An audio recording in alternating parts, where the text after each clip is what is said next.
بسم اللہ الرحمن الرحیم. السلام علیکم. ڈیئر اسٹوڈنٹ، ہسٹری آف اسلام کی کلاس میں خوش آمدید. جیسا کہ آپ جانتے ہیں کہ حضرت عمر فاروق رضی اللہ تعالیٰ عنہ کے دور میں غیر مسلموں سے حسن سلوک جو ہے اس پر بھی ایک سوال آتا ہے کہ اس دور میں جو غیر مسلم تھے اور ایک وسیع و عریض مملکت جو ہے اس پر آپ بطور خلیفہ جو ہیں آپ نے اپنی ذمہ داریاں جو ہیں نبھائیں. تو اس میں ہم دیکھتے ہیں کہ اس پر بھی جو ہے ایک سوال جو ہے وہ الگ سے آ جاتا ہے. اس پر ہم خاص طور پہ فلسطین کا علاقہ جب مسلمانوں کے قبضے میں آیا تو حضرت عمر فاروق رضی اللہ تعالیٰ عنہ سے یہ گزارش کی گئی کہ آپ جو ہیں خود فلسطین تشریف لائیں اور ایک معاہدہ جو ہے وہ لکھ کر ہمیں دیں. اس میں ہم دیکھتے ہیں کہ حضرت عمر فاروق رضی اللہ تعالیٰ عنہ جو ہیں وہ جب وہاں پہنچے اور انہوں نے ایک امان نامہ لکھ کر جو ہے غیر مسلموں کو دیا. انسائکلوپیڈیا آف اسلام میں اس کا متن جو ہے وہ اس طرح سے دیا گیا ہے کہ یہ وہ امان نامہ ہے جو امیر المومنین عمر فاروق رضی اللہ تعالیٰ عنہ نے بیت المقدس کے باشندوں کو لکھ کر دیا. اس میں ان کی جان، مال، گرجا اور سلیب کی جو ہے ضمانت دی جاتی ہے. اس میں تندرست اور بیمار غرض ان کے مذہب کے تمام لوگ شامل ہیں. ان کے گرجا گھروں کو رہائش گاہوں میں تبدیل نہیں کیا جائے گا اور نہ ہی انہیں گرایا جائے گا اور نہ ہی ان کا احاطہ جو ہے وہ کم کیا جائے گا. ان کی سلیب، ان کے اموال کو کوئی نقصان نہیں پہنچایا جائے گا. مذہب کے بارے میں ان پر کوئی جبر نہیں کیا جائے گا. بیت المقدس میں ان کے ساتھ یہودی نہ رہنے دیے جائیں گے، البتہ انہیں جو ہے جزیہ دینا ہوگا. اس پالیسی کے اگر ہم تفصیلی یہ جو امان نامہ دیا گیا تھا اس کے نکات پر ہم بات کریں تو اس میں ہم کہہ سکتے ہیں کہ جو سب سے پہلا پوائنٹ ہے وہ ہے جان و مال کی حفاظت. یعنی کہ اسلامی ریاست جو ہے اس کے اندر جو رہنے والے غیر مسلم ہیں ان کی جان و مال کی حفاظت کا ذمہ جو ہے وہ اٹھاتی ہے. چنانچہ ہم دیکھتے ہیں کہ بیت المقدس کی فتح کے موقع پر حضرت عمر فاروق نے جو معاہدہ لکھا اس میں بیت المقدس کے عیسائیوں کی جان، مال کی حفاظت کی ضمانت دی گئی. اسی طرح سے مختلف شہر جو یکے بعد دیگرے مسلمانوں کے قبضے میں آتے گئے وہاں پر بھی معاہدہ جو ہے ان کی جان اور مال کی حفاظت کا معاہدہ جو ہے معاہدات ہمیں ملتے ہیں.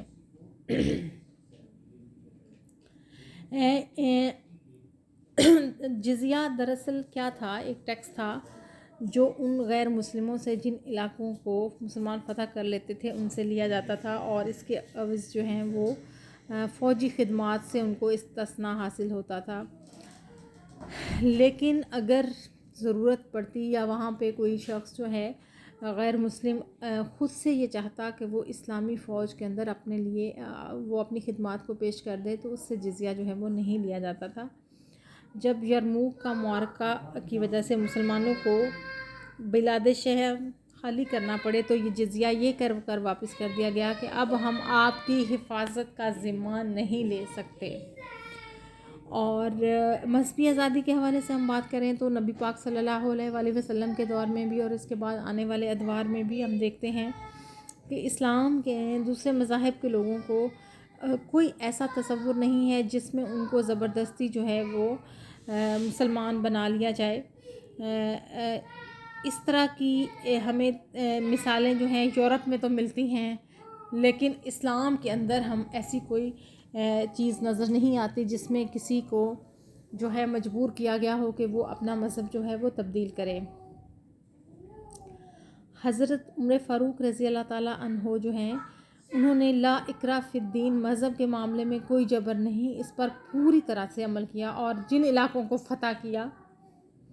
انہیں مکمل مذہبی آزادی دی گئی. وہاں پر جو ان لوگوں کی عبادت گاہیں تھیں ان کی عبادت گاہیں جو ہیں اسی طرح سے محفوظ تھیں. اسی طرح سے عیسائی جو تھے وہ اپنے مذہبی فرائض جو ہے اسی طرح سے سر انجام دے سکتے تھے. انہیں جو ہے سلیب نکالنے کی پوری آزادی تھی. اس کے علاوہ انہیں جو ہے جیسے وہ ناقوس وغیرہ بجایا کرتے تھے، مجوسیوں کے ساتھ بھی یہی رویہ جو ہے وہ اختیار کیا گیا. ان کے مذہبی قوانین جو موجود تھے ان کو اسی طریقے سے رائج رہنے دیا گیا، اور ان کو مختلف معاملات میں اپنے شخصی قوانین، یعنی کہ ہر مذہب کے جو قانون ہے اس کے مطابق فیصلے کرنے کا بھی اختیار جو ہے دیا گیا.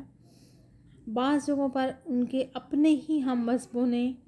ان کے ساتھ جو زیادتیاں کی تھیں ان کو بھی کوشش کی گئی کہ وہ زیادتیاں جو ہیں ان کے ساتھ نہ کی جائیں، ان کا بھی کوئی نہ کوئی جو ہے ان کو تاوان جو ہے وہ ادا کیا گیا. سکندریہ کے لاٹ پادری کے ساتھ مسلمانوں کا رویہ اس کے اہم مذہب رومیوں کے رویے سے بددرجہ بہتر تھا. اسی طرح سے ہم دیکھتے ہیں کہ فاتح اور مفتوح جو ہیں وہ برابر نہیں سمجھے جاتے، اور دور جدید میں بھی ہمیں پتہ چلتا ہے کہ جو فاتح تھے انہوں نے جن جن علاقوں کو فتح کیا تو ان کے ساتھ ان کا سلوک اگر ہم دیکھیں، قدیم تاریخ میں بھی دیکھ لیں اور جدید میں بھی دیکھ لیں، تو ہمیں پتہ چلتا ہے کہ جو فاتح ہوتا ہے اس کا جو سلوک ہوتا ہے مفتوحہ قوم کے ساتھ، جس علاقے کو انہوں نے فتح کیا ہوتا ہے اس کے ساتھ بہت برا سلوک رکھا جاتا تھا. لیکن حضرت عمر فاروق رضی اللہ تعالیٰ عنہ کے دور میں ہم دیکھتے ہیں کہ مسلمانوں کا جو رویہ تھا، جس علاقے کو وہ فتح کر لیتے تھے وہاں پر وہ مساوات اور برابری کی بہترین مثال جو ہے قائم کرتے تھے. فاروق اعظم جو ہے حق و باطل کے درمیان فرق کرنے والے تھے. آپ نے سماجی حوالے سے، یعنی کہ سوشل اسٹیٹس کے حوالے سے مسلمانوں کو بھی ان کے حقوق دیے، اور ذمیوں کے جو حقوق تھے وہ ان کو ان کے حقوق دیے. اس میں اگر کوئی مسلمان کسی ذمی کو قتل کرتا تو اس کے عوض جو ہے اس کو بھی قتل کر دیا جاتا تھا. مثال کے طور پر جب قبیلہ بکر بن وائل کے ایک مسلمان نے ایک ذمی کو قتل کیا تو اسے مقتول کے ورثاء کے حوالے کیا گیا جنہوں نے اسے قتل کر ڈالا. یعنی کہ قتل کا بدلہ قتل ہے. اگر آپ کی ریاست کے اندر کوئی غیر مسلم کو بھی قتل کرتا تو اس کا بھی بدلہ جو تھا وہ قتل تھا. تو اس میں ایک مثال جو ہے آپ کی کتاب میں بھی دی گئی ہے کہ قبیلہ بنی بکر کہ ایک مسلمان نے جب ایک ذمی کو قتل کیا تو اس کو بھی جو ہے جواباً قتل کر دیا گیا.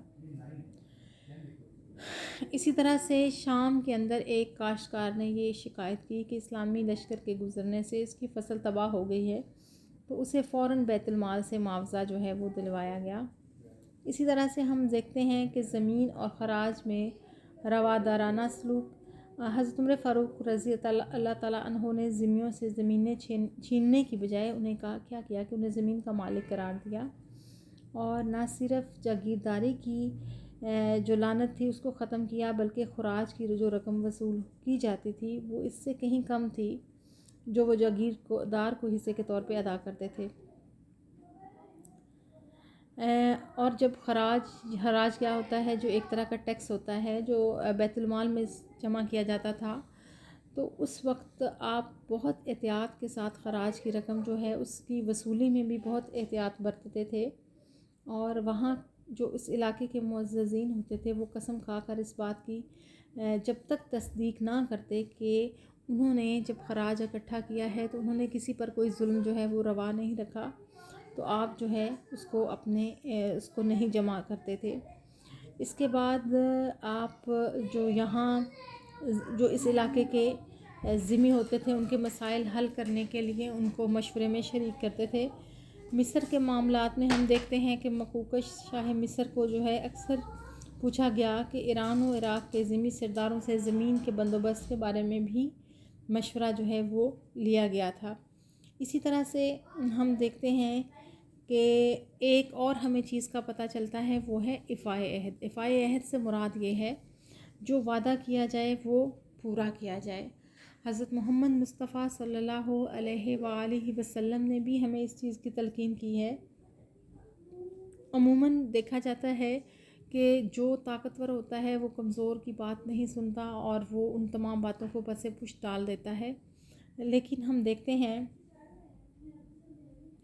حضرت عمر فاروق نے اپنے گورنروں کو مسلسل ہدایات بھیجی کہ جو وعدے بھی ذمیوں کے ساتھ کیے گئے ہیں انہیں ہر صورت جو ہے وہ پورا کیا جائے. یہاں تک کہ آپ نے جو اپنی وصیت اپنے جانشین کے نام لکھی اس میں بھی آپ نے اس چیز کا تذکرہ کیا کہ ذمیوں کے ساتھ جو ہے وعدے پورے کیے جائیں۔ اسی طرح سے ہم دیکھتے ہیں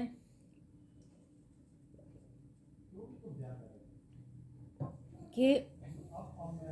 بیت المال کے بارے میں عام طور پہ یہ تصور ہے کہ وہ مسلمانوں کا مال تھا، لیکن حضرت عمر فاروق رضی اللہ تعالیٰ عنہ نے فرمایا، واضح الفاظ میں اس چیز کا اظہار کیا کہ اس میں غیر مسلموں کو بھی حقوق حاصل ہیں۔ چنانچہ ایک مرتبہ ایک بوڑھے کو دیکھا کہ وہ بھیک مانگ رہا تھا۔ وجہ دریافت کی گئی کہ یہ کیوں بھیک مانگ رہا ہے، تو اس نے کہا جزیہ ادا کرنے کے لیے بھیک مانگ رہا ہوں، تو آپ اسے اپنے ساتھ لے گئے، اس کا جزیہ معاف کیا اور بیت المال سے ضروریات پوری کرنے کے لیے اس کو جو ہے جو کچھ چاہیے تھا وہ اس کو دیا۔ اسی طرح سے ہم دیکھتے ہیں کہ بوڑھے اپاہج ذمی بھی بیت المال پر ویسے ہی حق تھا جیسا کہ عام مسلمان کا۔ اس کے علاوہ ہم کچھ پابندیاں بھی ہمیں پتہ چلتی ہیں جو ذمیوں پر لگائی گئیں۔ اس میں ہم دیکھتے ہیں کہ کچھ مورخین نے ان پر اعتراضات بھی اٹھائے ہیں، لیکن ان کا مقصد یہ ہوتا ہے کہ وہ اعتراض کرنے والے یہ مغربی مورخین ہیں جنہوں نے ان واقعات کو دیکھا نہیں ہے، غور سے پڑھا نہیں ہے اور سیاق و سباق سے ہٹ کر اپنے مقصد کے مطابق جو ہے اس کو ڈھالنے کی کوشش کی ہے۔ حالانکہ حقیقت یہ ہے کہ ہم دیکھتے ہیں کہ اقلیت کے حقوق جو تھے، اقلیتوں کے، ان کو پورا کرنے کے لیے حضرت عمر فاروق رضی اللہ تعالیٰ عنہ نے اپنے تمام سورسز جو ہیں وہ استعمال کیے۔ آپ نے کبھی بھی ان پر ایسی پابندیاں نہیں لگائیں جو ٹھیک نہ ہوں۔ جیسے ہم دیکھتے ہیں کہ ان کو مکمل مذہبی آزادی حاصل تھی اور وہ اپنی مذہبی رسومات کی جو ادائیگی ہے اس میں بالکل آزاد تھے۔ ناقوس بجا سکتے تھے، لیکن ناقوس کو منع کتب کیا گیا کہ اس کو نہ بجایا جائے، جب نماز کا ٹائم ہو تو اس کو اس وقت جو ہے بجانے سے منع کیا گیا۔ اسی طرح سے ناقوس کو نماز کے اوقات میں بھی بجانے سے منع کیا گیا کہ نماز کے اوقات میں ناقوس جو ہے وہ نہ بجایا جائے۔ اس سلسلے میں ہم اور بھی کچھ پابندیوں کا تذکرہ کرتے ہیں کہ جو اس وقت لگائی گئیں وہ بھی بہت ضروری تھی کہ ان پابندیوں کو اس ٹائم لگایا گیا۔ اس میں ہم ایک دوسری بات جو ہے وہ یہ ہے کہ اس سور کو مسلمانوں کے احاطے میں لے جانے کی اجازت نہ دی گئی، اور ظاہری بات ہے کہ مسلمان اس جانور کو ناپاک سمجھتے ہیں اور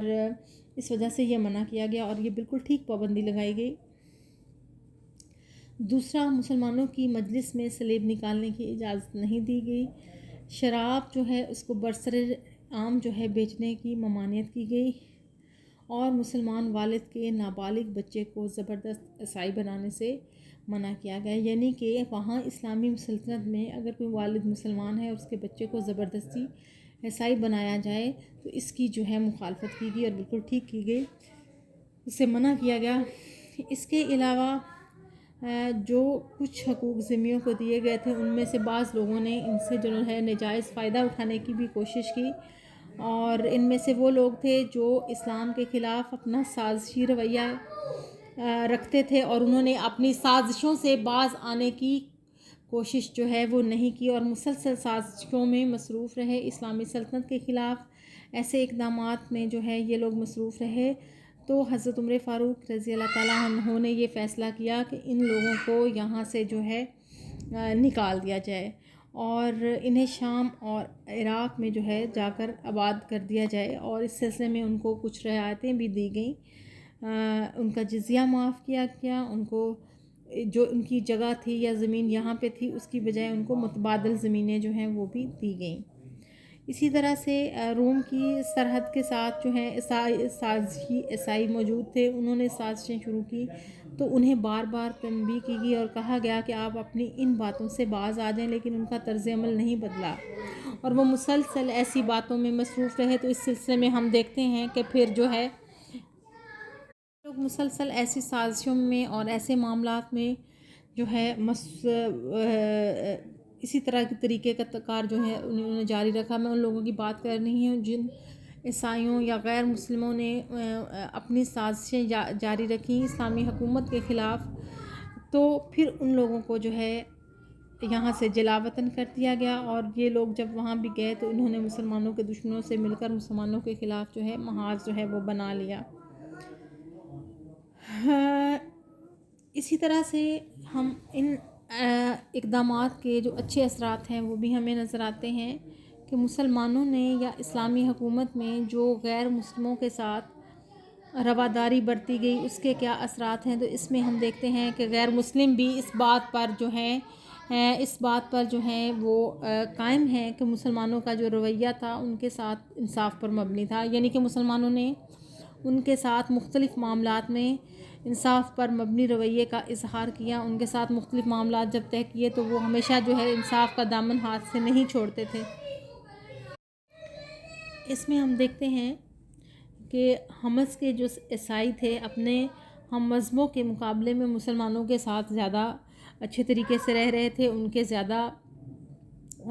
کے لیے ان کے جذبات جو تھے وہ مسلمانوں کے لیے زیادہ اچھے تھے، کیونکہ مسلمانوں کا جو رویہ تھا وہ انصاف پر مبنی تھا۔ مسلمان ان کے لیے جو ہے خاص طور پہ چونکہ مسلمانوں نے ان کے ساتھ کوئی بھی ایسا سلوک نہیں رکھا تھا جس سے ان کو یہ احساس ہو کہ جی وہ غیر مسلم ہے اور مسلمان ان کے ساتھ اچھا سلوک نہیں کر رہے ہیں۔ یہ ذمہ کیا کرتے، اسلامی لشکر کے لیے پل بناتے، ان کی رہنمائی کرتے اسلامی لشکر کی، اور ان کے اپنے ہم مذہبوں کی جاسوسی کرتے تھے، مسلمانوں کے لیے جاسوسی بھی کرتے تھے، مختلف اوقات میں مسلمانوں کو مدد بھی کرتے تھے، کیونکہ مسلمانوں کا رویہ ان کے ساتھ بہترین تھا۔ بہت سارے یہودی بھی مسلمانوں کے رویے سے متاثر تھے، جس میں ہم حمص کی مثال دے سکتے ہیں کہ یہودیوں نے تورات میں اس ہاتھ میں لے کر یہ قسم کھائی تھی کہ ہم رومیوں کو شہر کے دروازے جو ہیں نہیں کھولیں گے، رومیوں کے لیے شہر کے دروازے جو ہیں ہم نہیں کھولیں گے، یعنی کہ وہ اگر رومی سلطنت کی طرف سے حمص پر جو ہے حملہ کیا جاتا ہے اور حمص کو اگر وہ فتح کرنے کی کوشش کرتے ہیں تو یہاں کے لوگ اگرچہ وہ غیر مسلم ہیں اور اگرچہ وہ عیسائی مذہب جو ہے ان کا ہے، لیکن اس کے باوجود وہ ان کی مدد نہیں کریں گے، بلکہ وہ تو یہودی اور مطلب یہودی بھی آباد تھے اور عیسائی بھی آباد تھے، میں یہودیوں کی بات کر رہی تھی۔ یہودیوں نے تورات پہ یہ قسم کھائی تھی کہ عیسائیوں کے ساتھ اگرچہ ان کے تعلقات ہیں لیکن اس کے باوجود وہ ان کے لیے اپنے شہر کے دروازے نہیں کھولیں گے۔ تو ہم دیکھتے ہیں کہ حضرت عمر فاروق رضی اللہ تعالیٰ عنہ کے دور میں ہمیں جو ہے اسلامی سلطنت ایک وسیع و عریض سلطنت جو ہے وہ نظر آتی ہے، جس میں دور دور تک اسلامی سلطنت جو ہے وہ دور دور تک کے علاقے پر پھیلی ہوئی تھی۔ اس میں حضرت عمر فاروق رضی اللہ تعالیٰ عنہ کے اوپر جو ہے عیسائیوں کے اعتماد کا اظہار ہمیں اس وقت پتہ چلتا ہے جب وہ یہ کہتے ہیں کہ وہ امیر المومنین ہمیں خود آ کر معاہدہ ہمارے لیے لکھیں، اور امیر المومنین جو ہے وہ خود تشریف لاتے ہیں اور خود تشریف لے گئے فلسطین، اور انہوں نے وہ امان نامہ جو ہے عیسائیوں کو لکھ کر دیا۔ تو آج کا جو ہمارا ٹاپک تھا وہ یہ تھا کہ حضرت عمر فاروق رضی اللہ تعالیٰ عنہ کے دور میں بسنے والے غیر مسلموں کے ساتھ جو ہے ان کا کیا رول تھا، مسلمانوں کی سیاست میں، یا مسلمانوں کا جو ہے کیا کردار رہا ہے ان کو ان کے حقوق کے دینے کے حوالے سے۔ اس میں ہم نے بات کی کہ ان کو مکمل مذہبی آزادی حاصل تھی، ہر طرح سے وہ ان کے گرجا گھروں کو کوئی نقصان نہیں پہنچایا جاتا تھا، جس میں حضرت عمر فاروق رضی اللہ تعالیٰ عنہ نے خود امان نامہ جو لکھ کر دیا تھا۔ ناقوس بجانے کی ممانعت صرف اس وقت تھی جب وہ مسلمانوں کا نماز کا ٹائم ہوتا ہے، اسی طرح سے سور جو ہے وہ مسلمانوں کے احاطے میں نہیں لایا جائے گا، لیکن اس کے برعکس وہ لوگ اپنی مذہبی رسومات جو ہیں وہ ادا کرنے میں بالکل آزاد تھے۔ اسی طرح سے ان کے اوپر جو ہیں کچھ پابندیاں بھی لگائی گئیں جو کہ بہت ضروری تھیں، اور لیکن ان کو ہر طرح سے جو ہے آزادی دی گئی۔ شراب وغیرہ جو ہے بیچنا جو ہے اس کی ممانعت تھی کہ وہ نہیں بیچی جائے گی، اور اس طرح کی کچھ باتیں جو تھیں۔ اس کے علاوہ جو لوگ یا جو ایسے عناصر تھے جو اسلامی حکومت کو مسلسل ڈی اسٹیبلائز کرنے کی کوششوں میں مصروف رہے تھے تو ان کے خلاف کارروائی کی گئی، اور ہمیں وہ کارروائی بالکل بجا طور پہ ٹھیک نظر آتی ہے کہ جس میں ان سے کہا گیا تھا کہ اب جو ہے وہ کیونکہ مسلسل وہ لوگ اپنے ان معاملات کو نہیں چھوڑ رہے تھے، وہ مسلسل ان سازشوں میں مصروف تھے، تو ان کو عرب سے لے جا کر عراق اور شام میں جو ہے ان کو زمینیں دی گئیں، ایون ان کو فیسیلیٹیٹ کیا گیا کہ آپ یہاں سے لے کر اپنی چیزیں جو ہیں وہاں چلے جائیں اور وہاں پر جا کر آپ آباد ہو جائیں، اور یہاں کی زمینوں کے بدلے میں ان کو وہاں پر زمینیں جو ہیں وہ دے دی گئیں۔